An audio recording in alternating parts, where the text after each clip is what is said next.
E alunos do oitavo ano, sou a professora Isabel, nossa aula é de História. Hoje nós vamos dar continuidade ainda falando sobre a chegada da família real ao Brasil. Na aula passada, a gente viu, né, nós estudamos que ocorreram várias mudanças com a chegada da família real aqui no Brasil.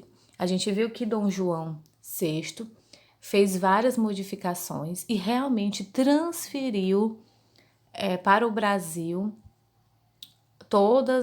a administração portuguesa veio para cá e agora era aqui no Brasil e não mais em Portugal, tá? Então, essas mudanças, né, que ocorreram a partir de 1808, a gente não pode deixar de falar sobre a abertura dos portos, né, às nações amigas. O que favoreceu a quem? Favoreceu ao Brasil, certo? Porque já não precisava mais da autorização de Portugal para que houvesse a comercialização com o Brasil. Então, quem ficou desfavorável com essa abertura dos portos? Portugal, certo? Então, o primeiro descontentamento, né, do povo português, a partir do momento que Dom João VI foge, né, de Portugal, praticamente pode dizer assim que foi a fuga, porque Napoleão Bonaparte o obrigou, né, a fugir, porque a coroa não ficou do lado de Napoleão, e sim da Inglaterra, e realmente houve essa necessidade de vir para o Brasil, certo? Então, outras mudanças que a gente não pode também deixar de falar foi a urbanização do Rio de Janeiro, né, que contribuiu diretamente para o desenvolvimento da cidade do Rio de Janeiro. E outras, né, que a gente já falou. A criação do Banco do Brasil, a biblioteca e o Jardim Botânico, são muitas, né? Foram muitas contribuições nesse período que favoreceram ao Rio de Janeiro e ao Brasil.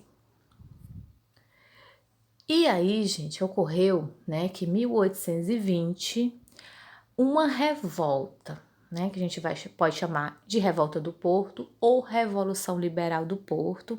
Porto era uma cidade, né, de Portugal, certo? Essa revolta ela ocorreu em 1820 e ela realmente vai mudar vários aspectos com relação à permanência da coroa aqui no Brasil, certo? Então, foram ideias liberais francesas, né, que foram difundidas em Portugal, né, o descontentamento da população pela grave crise econômica que se instalou em Portugal, fome, miséria. Lembro que quando eu falei para vocês que quando vieram para cá, né, a coroa ela trouxe toda a fortuna de Portugal, ela veio também com a coroa, certo? Então, realmente, os portugueses ficaram à mercê, né, da administração de quem? Dos ingleses, certo? Porque aí Portugal passa a ser administrado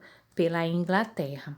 Então, todos esses motivos vão realmente ser as principais causas para a Revolução Liberal, ou também chamada de constitucionalista, certo? Se vocês virem esse outro nomezinho também, não está errado, está correto.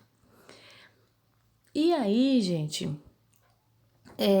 houve, né, o povo português, ele redigiram um manifesto à nação portuguesa, né, no caso aos soberanos, né.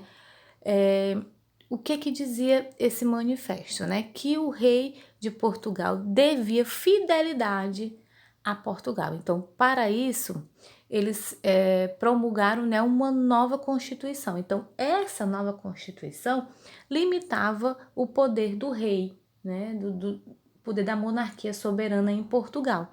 Então, houve sim a necessidade da volta da coroa portuguesa, né? Lembrando que o Dom João VI, a sua mãe morre, né? Porque era a rainha, né? E a sua mãe morre, então ele fica agora como o título, né? de rei, né, no caso. Então, houve sim essa imposição da elite portuguesa, dos portugueses que tinham ficado, a junção com o povo, né, com a maioria das pessoas, sim, a necessidade dessa volta de Dom João para, sim, administrar Portugal novamente. E aí, Dom João VI, né, ele demora a aceitar, na verdade, né, a imposição. Ele ainda fica alguns anos aqui, só que realmente ele decide voltar porque realmente ele não queria perder a sua posição de monarquia de Portugal. Então ele resolve voltar para Portugal e assim ele deixa aqui o seu filho Dom Pedro I, né, como príncipe regente do Brasil. E no dia 26 de abril de 1821, olha, vocês veem que é um ano, né, que se passa, Dom João VI deixa o Brasil, só que ele não vai só, né, ele leva também muitas pessoas, no caso, mais ou menos 4.000 pessoas, e ele leva também, gente, toda a fortuna aqui do Brasil.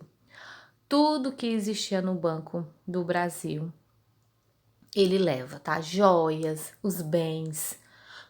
Ele leva todo o tesouro do Brasil para Portugal novamente. E assim ele deixa o Brasil na falência. E aí, né, o seu regresso, né, estendia as exigências da corte portuguesa, né, mas ele deixou aqui o seu filho como príncipe regente do Brasil e ele agradava também a questão política aqui do Brasil. Ele nem queria desagradar a um nem a outro, na verdade ele queria a posse dos dois territórios. E como o Brasil já não era mais, e os portugueses tinham medo do Brasil não ser mais a colônia portuguesa, né, até então, que o Brasil agora era a metrópole, então esse também foi um dos fatores que houve a resistência portuguesa. E uma dessas exigências dos portugueses era que o Brasil voltasse a ser colônia portuguesa novamente. Então, assim, gente, o período agora que a gente vai estudar é o período regencial, né, o nosso próximo assunto. A gente encerra aqui, né, a permanência da coroa no Brasil, né, da coroa portuguesa. Próxima aula, a gente vai começar a estudar o período regencial aqui no Brasil. Então, bons estudos. Leiam um livro de vocês, que também tem conteúdo também no blog para acrescentar o aprendizado de vocês. Façam as atividades e até a próxima aula.